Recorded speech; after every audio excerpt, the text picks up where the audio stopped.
E aí, pessoal do terceiro ano, tudo bom com vocês? Bom, mais uma vez estar aqui com vocês para a gente fazer nossa correção, né, e esclarecer mais algumas dúvidas sobre nossas atividades. De antemão, já quero repassar para vocês que a gente vai começar a ter algumas aulas ao vivo, né? Então, vai ser até melhor para a gente, né?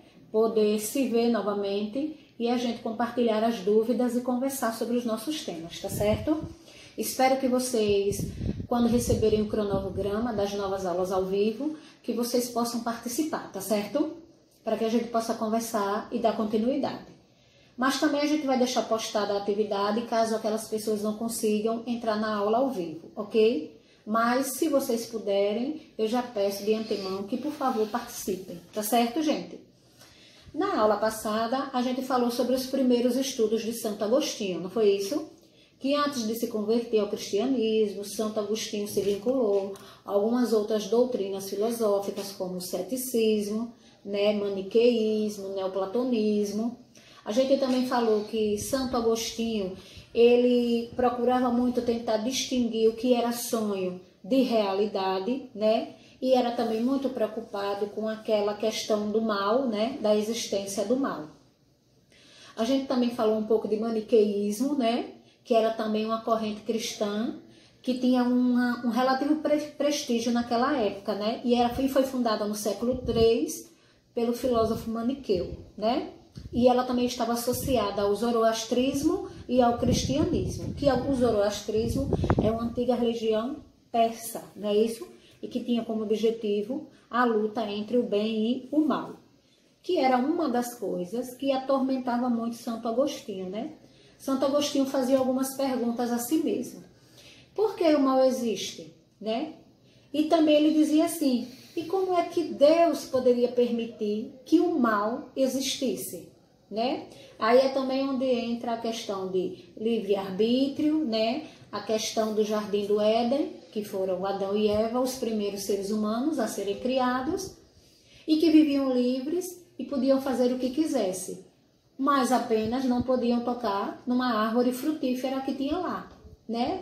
Discriminada por Deus. Essa vocês não podem tocar, né? E foi a desobediência que os levou a perder, né, o paraíso onde eles viviam, e daí é onde se diz que começou a surgir o mal, né? Que o mal veio através dos pecados, tá certo? E no maniqueísmo também fala sobre os dois princípios, né? Que teria o princípio das trevas e o princípio da luz. Então, daí, eles diziam que o mal e o bem seriam o quê? Substâncias que se opunham entre si, né? Ou seja, aquilo que permanece o mesmo, independente das mudanças que aconteceu ao longo do tempo. Ou seja, há muitos e muito tempo atrás, a gente já sabia que existia o bem e o mal.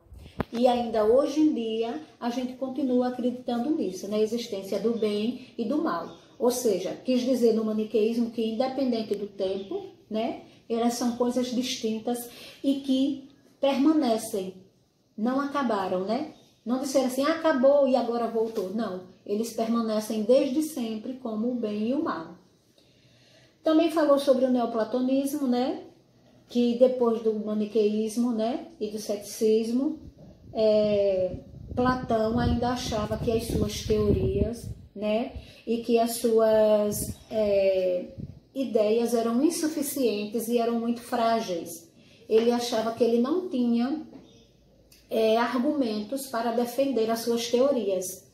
Foi onde ele procurou o neoplatonismo, por ter gostado muito dos relatos de Platão, né?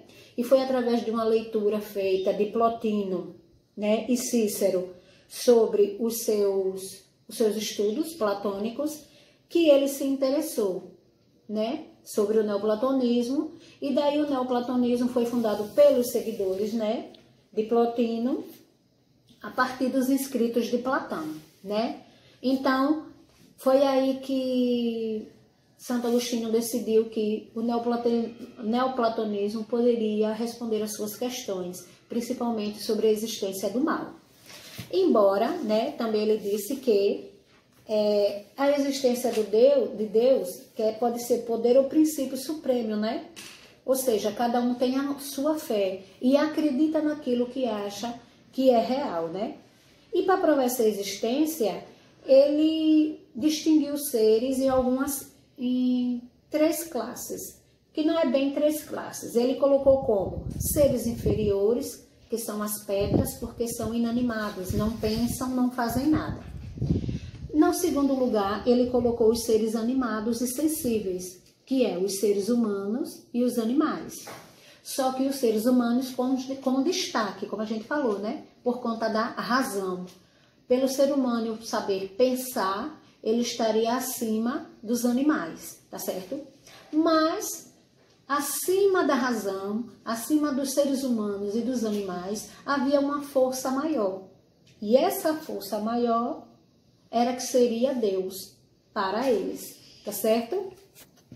Também teve a questão do livre-arbítrio e do mal, né?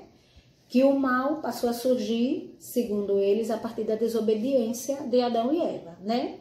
E esses maus foram divididos em 3, né? O mal metafísico, o mal físico e o mal moral. O metafísico, para Plotino, não existia. Santo Agostinho até concordou com ele, porque se não existia um ser ou uma pessoa que você pudesse chamar de mal, então o mal metafísico não podia existir. Mas aí Santo Agostinho dizia, mas ainda falta o mal moral e o mal físico. O mal moral ficou como o pecado, né? A partir da desobediência de Adão e Eva, foram surgindo as outras coisas, né? Então, o pecado é o mal moral. Já o pecado físico é a consequência desse pecado. O que seriam essa consequência? As doenças, a morte. Então, esses seriam o pecado físico. Agora vamos às questões que eu passei para vocês aí na plataforma. Vou abrir aqui rapidinho, só para a gente acompanhar as questões, tá certo? Na primeira questão, foi dito o seguinte: responda as questões a seguir. Por quais tendências filosóficas Santo Agostinho vinculou-se antes da conversão ao cristianismo? Pronto. Então, a gente falou, né? Dando uma revisada, uma recapitulada, a gente falou que ele vinculou-se ao quê? Ao estoicismo, maniqueísmo, ao ceticismo da Nova Academia e ao neoplatonismo, né? Sem esquecer que Santo Agostinho realmente só se converteu após os 32 anos de idade, né? Antes disso, ele procurava, né, em qual doutrina seria melhor para explicar as suas respostas. Então, ele passou por todas essas: estoicismo, maniqueísmo, ceticismo da Nova Academia e o neoplatonismo. B. Qual era a preocupação de Santo Agostinho nessa época? Nessa época, sua preocupação era distinguir o sonho da realidade, né?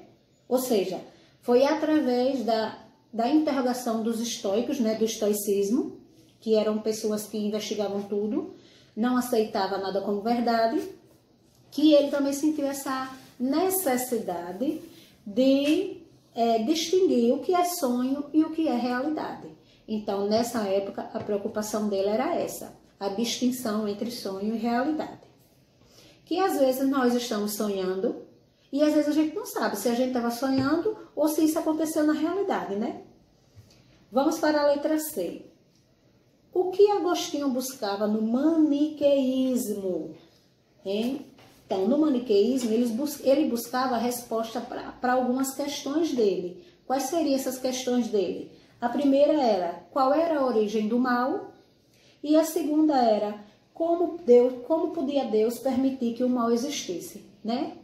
Se Deus era supremo a tudo, então como era que ele permitia que o mal podia existir, né? Só que assim, como a gente conversou aqui dentro da filosofia dos estudos, o mal passou a ser após a desobediência que houve lá no Jardim do Éden, né? Então, ele queria respostas para essas perguntas. Qual era a origem do mal? E como podia Deus permitir que o mal existisse, tá certo? Vamos agora. O que era o maniqueísmo? Então, o maniqueísmo era uma doutrina filosófica, né? Com conteúdos do zoroastrismo, do cristianismo e de religiões orientais, certo? Então, repetindo, né? Era uma doutrina filosófica que associava conteúdos do zoroastrismo, cristianismo e de religiões orientais, tá certo? Número 2. O que é o zoroastrismo? Aí também está lá bem direitinho. Antiga religião persa, não é isso? Fundada por Zoroastro, no século 7 a.C. E o seu objetivo era o quê? A luta entre o bem e o mal, tá certo? Vamos agora para o número 3. Quais os dois princípios ativos e antagônicos do universo, segundo... Não era nem o zoroastrismo, viu, gente? Era o maniqueísmo aí, no lugar do zoroastrismo, tá certo? Então, quais eram esses princípios ativos e antagônicos do universo? Eram dois, né? O princípio das trevas e o princípio da luz, né? Que eles interagiam e viviam em constantes conflitos, né? Qual era o conflito? A luta entre o bem e o mal, tá certo? Na quarta questão, ele perguntou assim: após frequentar os círculos maniqueístas e estudar o ceticismo, como Santo Agostinho se sentia, né? Ele se sentia como? Ele considerava que suas ideias eram insuficientes e suas teorias eram falhas, né?